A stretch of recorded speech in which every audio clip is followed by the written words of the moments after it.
This is WWE superstar Drew McIntyre, and you're listening to the WWE Podcast. The champ is the one that everybody wants, me. It's going to WrestleMania. Claymore!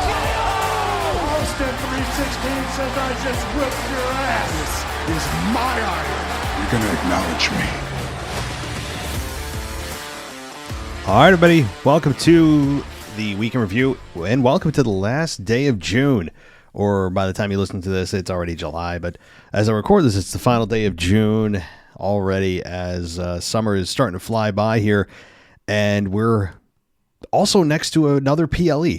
That is this coming Saturday, and we've got a lot to talk about with Money in the Bank. We've also got a new documentary coming out, if you care about those type of things that WWE puts out, and it's WrestleMania 40 Behind the Curtain. Remember that thing that was supposed to come out like 3 months ago and then stopped and then it disappeared and then you were like, wait, did I miss it? Nope, that's coming out on July 3rd. If you want the first 2 minutes of it, by the way, it's on WWE's YouTube channel, maybe other places, but it's finally out, and I guess that the delay was because of The Rock's team that wanted to review it and make edits before it was released. So that's apparently why it took so long for it to finally get out. But you can see the first 2 minutes anyway if you are that if you're that anxious to watch it. It's there, and it certainly seems like it's going to be interesting. It is perhaps the very first documentary that really goes into depth about a particular destination. Right. I mean, all WrestleManias prior to this haven't really been delved into in this way, in this manner, where it's like, hey, yeah, we're going to, we're pulling back the curtain completely. Kayfabe's been dead forever, but to do this blatantly about how the process worked is, kind of I don't know if it's breaking ground, but it's expanding the ground, where Vince never really did this. And I think it'll be a good thing for the business because you get to see for one of the craziest roads to WrestleMania with the whole Rock, Roman, Cody, Seth thing. We get to see what they were thinking and the meetings maybe that they had. And, we'll see when the documentary comes out, but I'm not here to plug that. I get nothing for it, but I know that a lot of you were looking forward to it just as I was, and it disappeared and now it's back and it's going to be released on July 3rd. Well, back to home base here. I'd like to welcome some new patrons. Aria A, welcome. Annie and Ben J. Uso, welcome, guys, to the WWE podcast on the Patreon side of things. And you can join them and get yourself ad-free listening at patreon.com/WWE podcast. So, by the way, if there's those of you out there that are patrons, if you need the Discord server link, I know sometimes it breaks, let me know. Just shoot me a message. I'll give you the link. I know a couple of you have done that over the last several days. Discord server's exclusive to those of you who are patrons. It's a little chat area that you can go to anytime, but especially during big events, SmackDown, Raw, even NXT, PLEs especially. Great place to go if you want to converse with other patrons of the show, or more importantly, just fans of wrestling. So we'll get to that. You can get to that if you'd like, and we'll get to the Week in Review right now. As I got to talk about the number one story. Number one story being not Roman Reigns' father, who passed away, and they did a nice tribute video, and I think did a nice job of paying tribute to one half of the Wild Samoans and Sika, who is obviously Roman Reigns' father. But we're here to really talk about the Wise Man. And that's the number one story. The performance that he put on SmackDown in Madison Square Garden was on par with Paul Heyman's brilliance over his career. He hasn't been flawless, but those performances that he puts out generally are superb. This one was memorable. This one will be remembered. Paul Heyman,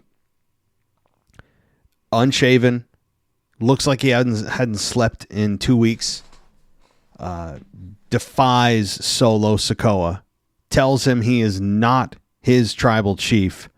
Solo Sikoa, you saw the results, proceeds to hit the Samoan spike on Paul Heyman, who goes down. There was a headbutt by Jacob Fatu. The trio, the quartet there of the Bloodline, puts Paul Heyman through an announce table, and the crowd is chanting, "We want Roman." Now they pop massive for Paul Heyman when he said, "You are not, I'd like to acknowledge that you are not my tribal chief." Crowd lost their minds over that because, it's the first time that we've seen any kind of resistance towards Solo for doing what he's done with the Bloodline, making a complete rogue version of it, just kind of a savage version of it. And Roman, this took another major step towards Roman Reigns' return that is imminent. It is imminent. It could happen as soon as this Saturday night, but as late as SummerSlam. We're looking at that time frame. If you're looking for Roman Reigns' return, it's over the next 4 weeks. You can pretty much take that to the bank, and it's going to be a mega pop. I mean, I think at this point, the moment that he steps foot back in the company, instantly the biggest babyface, bigger than Cody Rhodes. And it's really mind-blowing to think about that, because Roman Reigns was the most despised. Just fans were like had enough. They were tired of having him be champion and wanted nothing to do with him. Somebody just take the belt off him. And now here we are. Roman Reigns didn't do a thing other than just leave. And he's coming back, instantly beloved. He is going to be what Vince McMahon was trying to force him to be for 7 years as the big dog. This is Roman Reigns' coronation as a babyface, and I think it's going to be massively successful. Now, Jimmy and Jay are going to be in tow. Jimmy and Jay, I think, maybe they'll follow after. Maybe they'll come before. Again, I've heard a lot of great ideas from a lot of our listeners and others online, of course, how to do this, how to get Roman back. Does it happen after Solo loses to Cody, or as he's trying to beat Cody cheating? How does this happen? There's really no bad way to do it. There's only good, great, and epic. It's really hard to screw it up because fans just want him back. They want to see him take down Solo Sikoa, take down Tama Tonga, Tonga Loa, Jacob Fatu. And you know damn well that Paul Heyman is also going to get himself back into the graces of Roman Reigns, as he has been. And again, we have Jimmy, Jay, Roman, and Paul Heyman. But who's the other person to, potentially even out the bloodline? We'll have to see. Lots of potential candidates. I've heard a couple of them from you on the mailbag this week. There are a few potential candidates. Now, then The Rock, where does he fold, right? Where does he come in? And we can discuss that as we go further. And I've already given you a little bit of a preview of what I think will happen heading into Survivor Series and Rumble and Mania, of course, next year in Vegas. But more imminently, with Roman Reigns right around the corner, it's just, I can't see anything but an explosion for this guy. It's going to be, especially if it's done and executed as well as I think it can be, this is going to rival a lot of return pops that you've seen in wrestling history. Is it going to be bigger than an Stone Cold Steve Austin return, or a Rock return when he was a mega baby face, or a Triple H 2002 Madison Square Garden return? Maybe not. Okay. But I think it'll be up there and remembered for a long time. So I'm anticipating it as much as you guys are. And I never thought I'd say that, but I think we're all finally ready to embrace Roman Reigns as the babyface that Vince always wanted him to be. Except he's not the big dog, right? He's the tribal chief. He's found a role that fits. And I wouldn't change anything. I don't need him cutting terrible promos. I don't need him trying to be something that he's not. The fans want the Roman Reigns that they had prior. That's the reason they want him back. They know what he's capable of. So why are we going to change who he is? The fans know who he is. That's what they want. That's why they're cheering to have him back. That version of him. So don't tweak it. He's not going to come out smiling and clapping and doing cartwheels and hugging fans, I hope. He just needs to be who he was before. And he will be instantly the biggest babyface the company has. So it's going to be really fun to watch how they do this. I would think it's going to lead to a Solo versus Roman match at SummerSlam. But that's just one of many ways to go. And we'll see. Now, you also have Randy Orton, Kevin Owens, and Cody Rhodes, who have all decided to put any of their previous differences aside and reunite for the common cause of taking out the Bloodline. And they did that this week after the Bloodline opened the show, and they attacked them. I think, was it Tama Tonga or Tonga Loa that got put through the table on a Swanton bomb by Kevin Owens, who just continues to put his life on the line every time he goes out there. It's insane. The security comes out, RKO on security, stunners on security. Eventually the NYPD takes them out, and they leave the building. So with Cody Rhodes, though, Cody is actually kind of an afterthought. And that's okay. He was such a focal point for so long. It's okay to take a back seat for a while.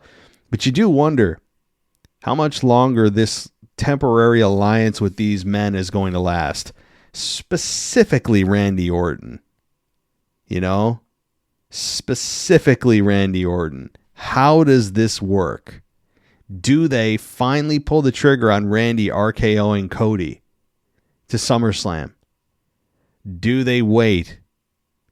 Is Cody still involved with the Bloodline, or does he bow out to face Randy? I don't know. But we all know, you can take that one to the bank, that Cody is going to get turned on by Randy Orton at some point somewhere along the line. Is it this year? Maybe they even wait till next year, post-Mania. Maybe they do. But I don't think they have the patience to wait that long. And I think it's going to be a really fun rivalry when you have Cody and Randy. There's a lot of history with legacy. Both are good at promos. Cody, I'd give the edge on the promo stuff. Randy, obviously, we know what he can do in the ring. He's always more fun as a heel anyway. He likes being a heel better than a babyface. But anyway, I know that had nothing to do with what happened this week.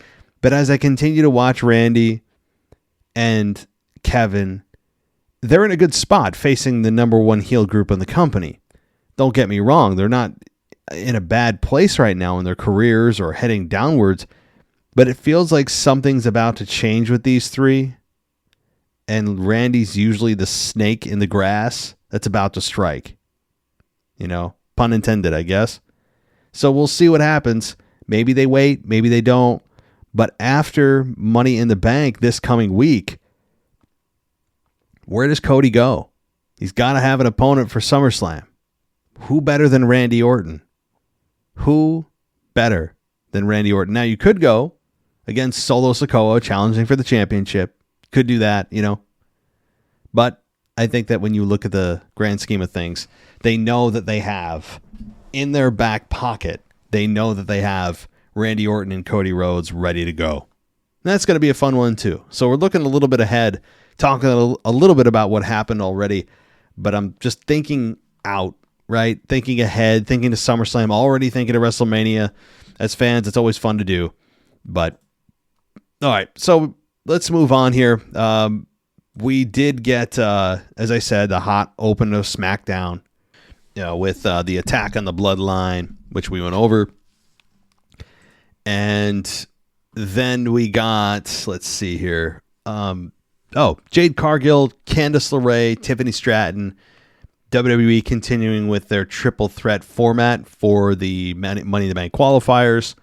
I like the format. You know, I don't mind triple threats. Better than the tournament that we saw for King of the Ring. It's fine with me.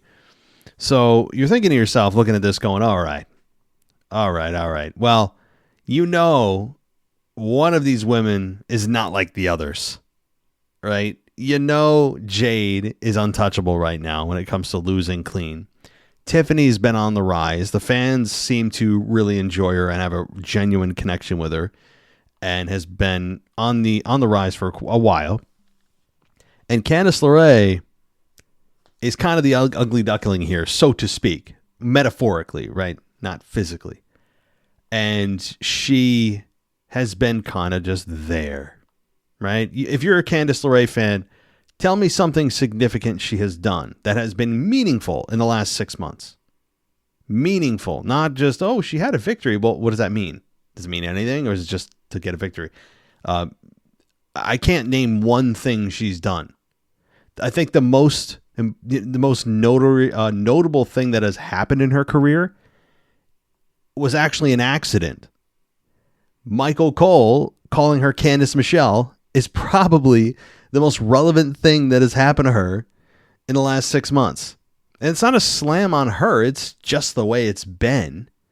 So when I look at this triple threat, I'm saying to myself, okay, whoever wins this, clearly this is going to Candice LeRae taking the pinfall. And that's exactly what happened. And that's okay.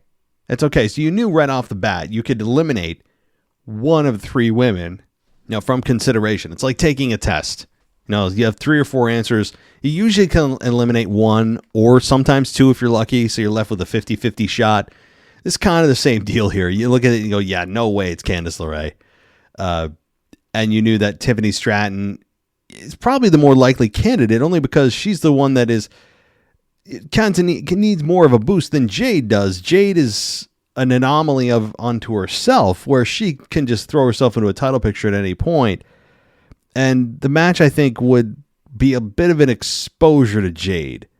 Now, she still may get herself involved somehow. And I don't know how they don't have a PLE right now without Jade Cargill, or, maybe they don't. She has to be involved at SummerSlam in some capacity, but maybe it's not, and they don't have plans for her at this moment for her to be involved at Money in the Bank. Tiffany Stratton is a better candidate, I think. And it made sense. Candice LeRae taking the pinfall here. Nia Jax getting involved, helping Tiffany Stratton. Bianca Belair followed to try to support Jade. And Tiffany ended up pinning Candice LeRae in 9 minutes and 21 seconds. Yeah. All right. So we then have Paul Heyman explaining to Solo that Cody and KO and Orton were removed from the building. So, Solo did tell Heyman that we're going to make it official later tonight that you're my wise man. Obviously foreshadowing. Okay, then we got New York Knicks star Jalen Brunson, and Halliburton wore a Tyrese 317 shirt. Okay, I have to say, I am not a NBA, I'm not a database of NBA knowledge, to say the very least. I've heard the name Jalen Brunson before because I listen to sports radio, but I don't really pay attention too much. So when I see this, obviously the Madison Square Garden crowd's going crazy because he's a New York Knick. But I have no clue who Halliburton is. I'm sure a lot of us who don't watch NBA, it's like the 4th sport in the company, or in the United States. So they're like pretending they're going to have a fight. And I'm sitting to myself going, hey, please don't. Save us, spare us. Whatever you guys are about to do physically, please let's not do it, because it would have looked terrible. It would have been embarrassing. Like, let's not go there. And they didn't, thank God. But it was a nice little, I guess, kind of boost for Logan Paul in this matchup, and also just having some fun with the local crowd with having a New York Knicks star involved with WWE. Like, it's pretty crazy, right? Like if you're a New York Knicks fan and you know Jalen Brunson, then, this is kind of a wild crossover of worlds. But anyway, the match here was Logan Paul, Santos, and LA Knight in a Money in the Bank qualifier. LA Knight finally gets his hands on Logan Paul, and this ended up being a victory for none other than LA Knight. Yeah, that's true. And he ended up winning, and I think it's the right move. I think it's the move that a lot of us thought was going to happen last year with LA Knight in the Money in the Bank, and actually winning it. I know he almost won it last year, but this time I think he has a pretty good shot at winning it. We'll have to look at the rest of the field as it plays out. I think there are only a couple spots. Are there any spots left? I think a couple for the men and women. So this is this match was really good. Anything Logan Paul's involved with is just, it's always really good. Santos Escobar brings a kind of a nice lucha libre style. LA Knight, a more straightforward brawler with power. Logan Paul, the everyman, he can wear and do anything. So this is a fun match. And Knight slamming Paul's head into the announce table was satisfying. The brass knucks getting involved as they do. But LA Knight defeated Santos and Logan Paul at 12 minutes and 18 seconds. And it was interesting that Knight pinned Logan Paul. Now, as I'm speaking about this, my concern, if you want LA Knight to win the Money in the Bank ladder match, I think I have a major concern. The fact that LA Knight pinned Logan Paul here to qualify to get into the match may lend itself to Logan Paul paying LA Knight a visit at Money in the Bank and costing him the match. So be on the lookout for that. As I just said the results of this match, it reminded me of what I think may happen come Money in the Bank. And we'll have our full preview and prediction show, by the way, later this week. On the PLE weeks, I tend to combine my mailbag and PLE predictions into one big mega show. That's probably what I'll do again this time around. Based on my schedule, it seems to be working pretty well. But so this was a fun match. LA Knight winning, I think, is just a way to probably get to Logan Paul and LA Knight for the U.S. title after LA Knight is probably screwed by Logan Paul at Money in the Bank. All right. So we then had Indy Hartwell versus Blair Davenport versus Naomi for a Money in the Bank qualifier. Probably the 18th Money in the Bank triple threat qualifier, it feels like, in the last several weeks. So, but here's the thing. It sounds like I'm patronizing WWE or complaining that there's been so many. I would take this in a repetitive format over Vince's style of throwing people in for no explanation. How do they even earn this? They're just here. How many times you guys hear me say that on this show under the Vince McMahon regime, under his watch? People would just show up in matches and it's like, how did this even happen? If we're supposed to feel like that person earned it, well, then show us. Don't have us just fill in the blanks that somehow they magically earned it by you putting them there, So I think Triple H has done, well, not perfectly, and I don't expect perfection, has generally improved drastically on the issue of how do people earn spots in WWE, like in matches, how do they get there? And I think that that's been a nice effort to kind of resolve that issue. Okay. So this matchup here with Indy Hartwell, Blair Davenport, and Naomi for a Money in the Bank qualifier, it was okay. I didn't think it was the smoothest match in the world. There were some moments of confusion here with Davenport and Naomi. Naomi in her own right is not the most technically sound wrestler. She just isn't. I mean, she's fun. She's got a likable personality. She's got a good look.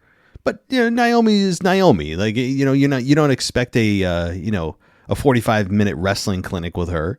But she's fine. But there were some kind of confusing moments, and that could be a lot of just not used to working with Davenport specifically. But this ended with Naomi winning, defeating Blair Davenport and Indy Hartwell in 10 minutes, which really kind of surprised me because Naomi, she probably doesn't have a great chance of winning. And usually Money in the Bank is, the matches themselves anyway, are geared more towards helping younger talent get noticed, giving them an opportunity in a big spot. There's 6 spots to fill. Let's put some younger talent in, like Blair Davenport, right? Like Indy Hartwell.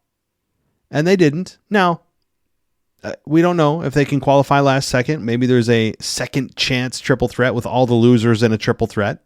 Maybe that's what happens. But this match was okay. I mean, Jade Cargill ended up walking back out and getting her revenge on Hartwell, sending her into the ring post for messing with her match. And Naomi landed a Bubba Bomb and rolled her into a pinfall and got the victory. So, by the way, Jade Cargill didn't get the biggest reaction from the Madison Square Garden crowd. I don't think they have felt that Jade has earned their respect yet. And Madison Square Garden is a notoriously tough place to work, as anyone will tell you.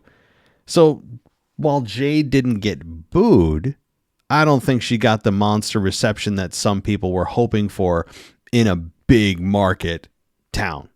Or not town, city. My God, New York's not a town. It's like 100 towns in one. So, all right. Let's go to the Street Profits and Pretty Deadly are going to happen next week. They got into a bit of a kerfuffle backstage. The return, of Pretty Deadly got a decent pop from the crowd at MSG. I mean, they seemed to be pleasantly surprised that they were both there, that Pretty Deadly was there. So I don't know if I take that and really run with it. It was just an observation. And let's see, we got a video showing the brawl that happened over the opener show, and then we got to the main event, which we all know what happened there with Paul Heyman getting put through a table. Now, here's what I will say. The reports are, if you haven't seen them already, that Paul Heyman actually sleep deprived himself to commit to the role here. Now, there's not a lot of effort in not shaving. As a guy, you literally just don't do anything, and you grow a beard for most guys anyway. But to commit yourself, if it's true, to sleep deprivation so that he would actually look the part too and be convincing, this guy's on another level. Now, it's also very possible that he got eye drops. That is equally possible. That you can make your eyes red with eye drops as an irritant that'll flush away and won't hurt your eye. Those exist.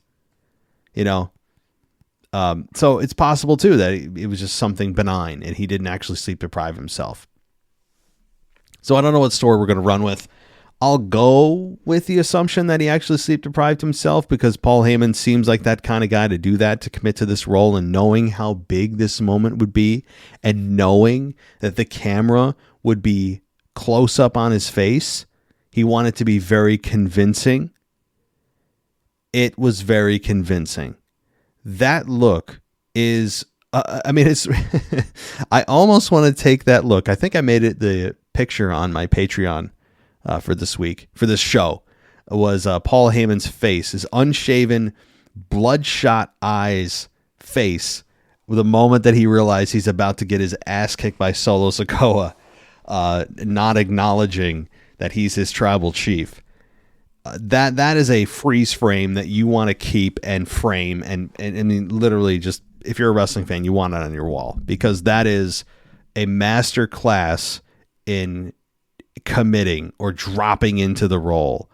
That is Paul Heyman just putting on a clinic, showing you how it's done. And enjoy the moment, guys. Enjoy Paul Heyman while he's here. I'm not saying he's dying or going anywhere, but you just never know. And I think we should appreciate just how damn good this guy is. Okay. He just is otherworldly when it comes to pulling you in. And you know how you're pulled in? You know when you're pulled in?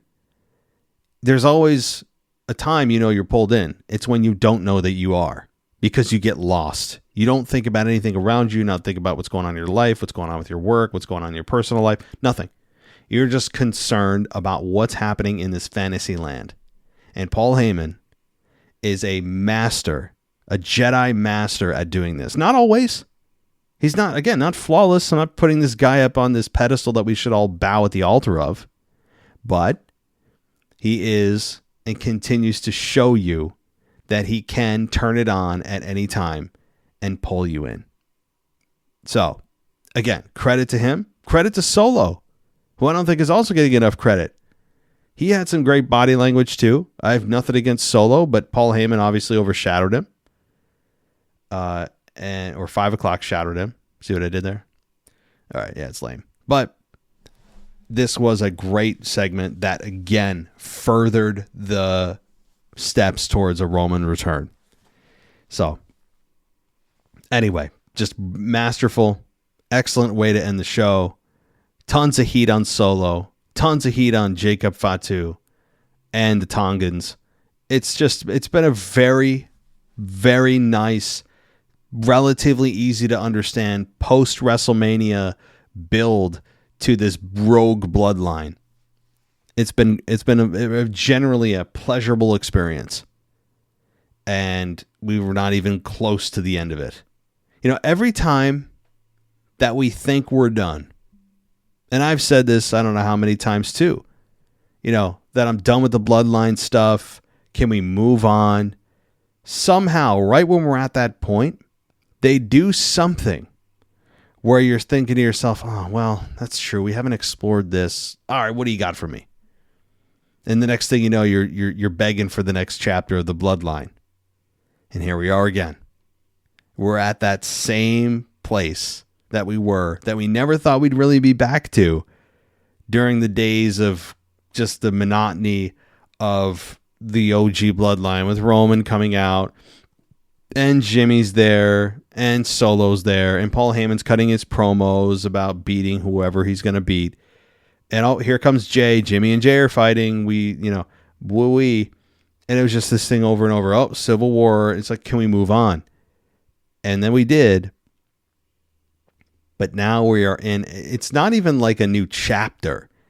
It's like we're reading a sequel to the best-selling bloodline story. It feels like a whole different book. So, anyway, I think it's been great. It's been great. So, let's talk about a little bit about Monday Night Raw, and then we'll kind of wrap it up, as they say, and we'll go to I don't want to talk too much about details of Raw, but McIntyre came out and said that everyone was talking about how he quit last week, and they're not talking about that now. And he prayed for this. I love that. It's one of the best lines. He made it happen, and McIntyre said he's done with the fans who've been chanting Punk's name for months. And McIntyre, if you remember, had the little bracelet on that he stole from Punk, and he equated it to essentially carrying his family on his wrist, which was great. And he called his dog stupid looking dog Larry, and a Larry chant broke out. It was crazy. Shame on the fans, though. Shame on the fans for chanting for a dog. No, I mean, McIntyre is just brilliant. I don't know what it is that the fans and their I don't know, incessant need to be cheering for dogs. You know, I mean, Cody Rhodes, that's all we need is Cody Rhodes' dog getting a chant. But and there's one thing I want to bring up at the end of the show about Cody Rhodes that was actually off air with Caleb Braxton. I want to talk about that. Can't end the show. I can't be too positive, guys. I feel like I'm gushing with positivity tonight, and I got to balance this out. Something's not right with me, so don't worry. There'll be some negativity at the end of the show. You already know what I'm going to say if you have heard my show before, but I can't end on a good note. I don't want to make people feel good ending the show. I want to make them feel uncomfortable and annoyed. That's the key to success here for a podcaster. You want to leave your fans not wanting more, but trying to hit the skip button. So I'll do that and accomplish that in a few moments. But to finish up Raw, we did get, again, nice promo from McIntyre. The build to Punk and McIntyre has been done very nice. Chad Gable is shown alive, which is funny. He even made reference to that later in the show that he can't be killed. Let's see. We had Braun Breaker versus Ludwig Kaiser, with Breaker and Kaiser ending in a no contest, with Sheamus involved here. That was really the cause. Dominic was eating chicken nuggets or whatever he was eating backstage, and they were all playing WWE 2K24, which, by the way, I have not played at all. And I don't mean that as a flex, as the kids say. I mean that as kind of a, confession. So I haven't had time. It's the only wrestling video game WWE has put out in the last 20 years. I haven't played at all. All right. So the Dom and Liv thing continues to play out. Carlito is, suggesting that, he should see what's going on with Liv, and Carlito's kind of being an unsung hero here. All right. Then we get Lyra Valkyria, Shayna Baszler, and Kairi Sane in a triple threat for the, you guessed it, Money in the Bank qualifier. Lyra Valkyria beat Kairi Sane and Shayna Baszler in 8.5 minutes. So she qualifies. And let's see. Liv Morgan's backstage. She's got a Daddy's Girl t-shirt, which is funny. There was even a comment. I think she put it on social media. Something about her taking Rhea's sloppy seconds, and Liv was saying how she'll take thirds and fourths and fifths and sixths and sevenths, right? So it's kind of a good rebuttal that she'll take Dom over and over again. It doesn't matter. So that was good. And Liv is just, from where she was, being a complete undersized overachiever to being a focal point and a bright spot of Monday Night Raw is, it's great. It's good for her. It's good for her. And for fans, it's kind of like, oh, we finally found a spot that Liv feels the most comfortable in. It feels like she's found herself. And I'm sure Liv would concur with that. It feels like Liv is in her groove. And it's really fun to watch. And it also, just like Roman's return, although not to that extreme, builds to Rhea's return. And builds to that anticipation of the moment when Rhea finally gets a hold of Liv, and what's she gonna do? All right, Vega and Liv Morgan had a nice little spat back and forth, and Vega, I don't think she gets the credit she deserves either for how good she is on the mic. I've been a fan of hers for years. I've been singing her praises for years. She had some nice one-liners. She came up with the sloppy second stuff, which was always. I think that might be a stick. Like, in other words, that might stick around, I should say, for a while. That could be a t-shirt. The sloppy seconds thing could be a t-shirt. It could be a chant. Sloppy seconds is something that I think is going to hang around. If it doesn't, I'll be surprised, but it feels like it's one of those things that she might have caught on to something here. All right. So then, we got Chad Gable versus Braun Strowman versus Bronson Reed. And yep. It is a triple threat qualifier for Money in the Bank, because that's all that's on the line right now for triple threats.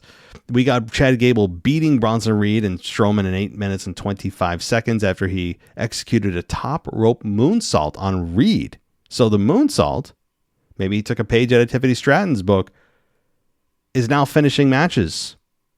It's a nice thing to see. All right. So we then had the Wyatt Sicks lights wind down thing occur, and we ended up getting a Nikki Cross, masked Nikki Cross, put some kind of box on the desk of Michael Cole, which was a VHS tape that said, "Play me."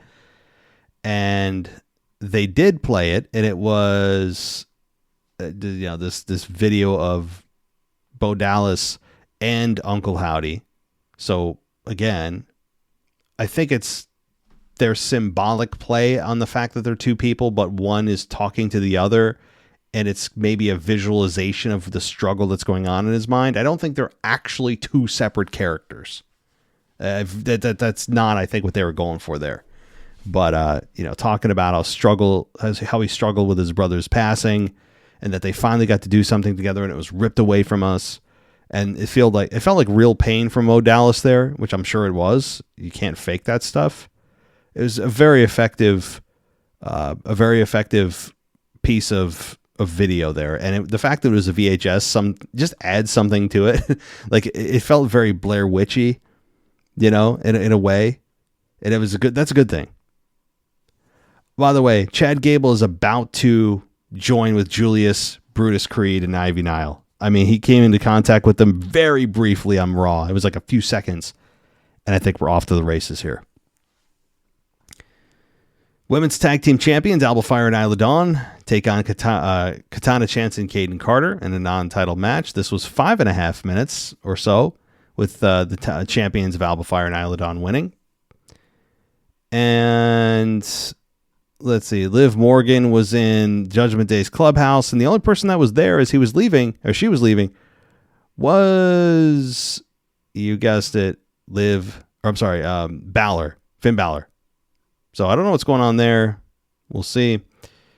Let's see. We have then Rollins coming out, and he said he wasn't there to run down Priest, and he has a lot of respect for him, but he doesn't appreciate being one-upped.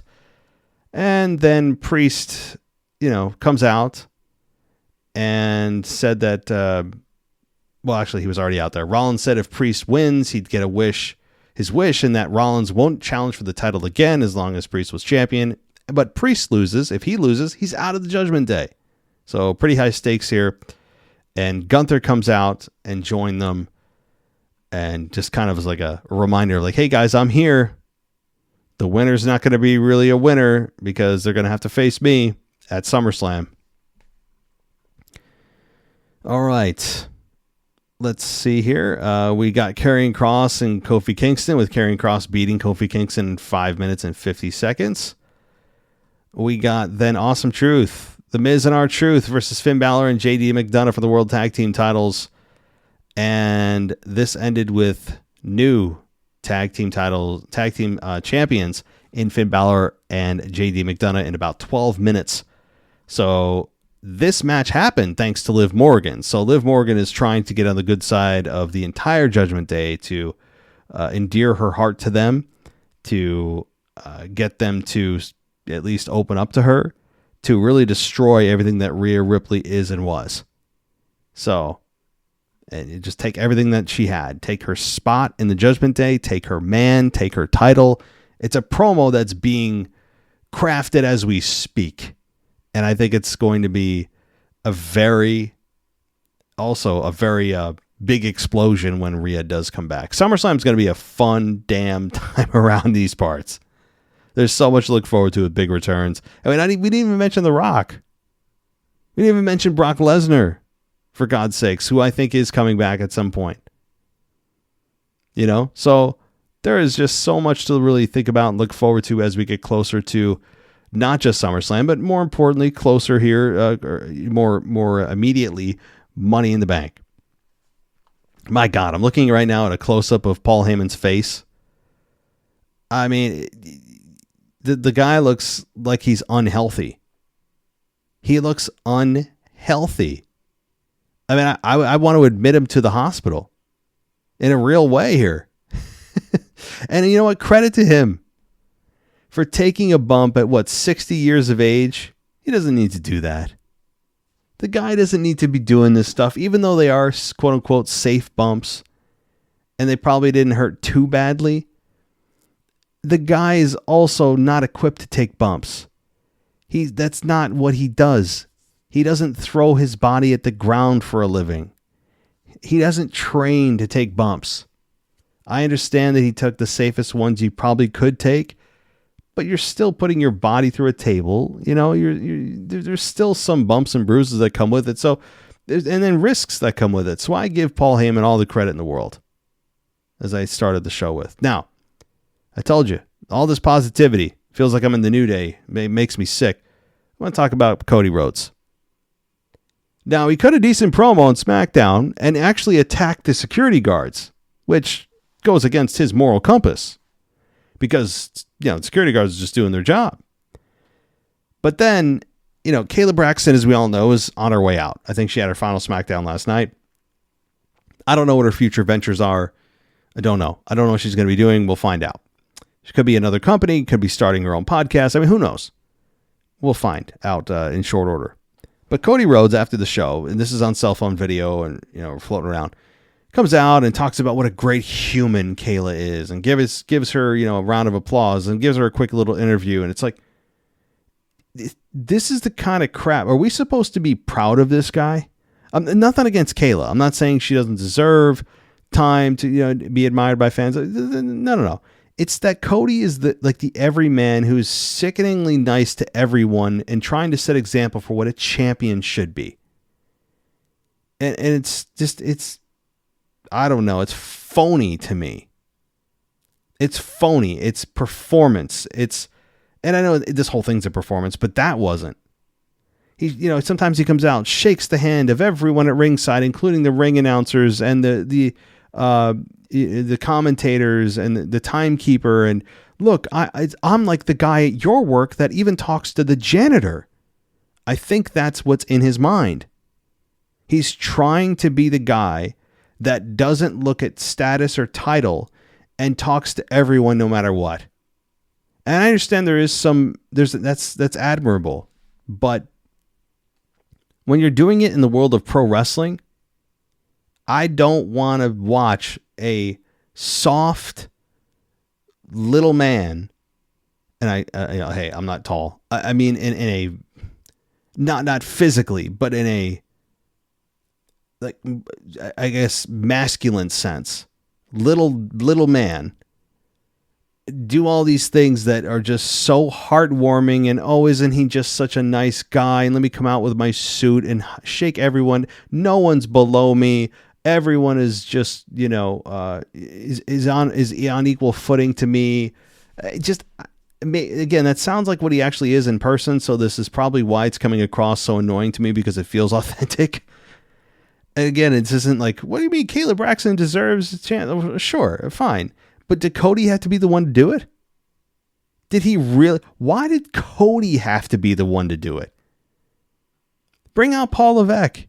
He's been wanting to get on TV a lot lately. Throw his ass out there and do it. Why not? It makes more sense for Triple H to do it than Cody Rhodes. I don't know. But what do I know? The fans continue to cheer him, but I'm with Taker. If you haven't seen Undertaker's interview with Chris Van Vliet, he has said, and this isn't the first time he said this, but he continues to reiterate that Cody Rhodes' best days are going to be as a heel. I 100% concur with that.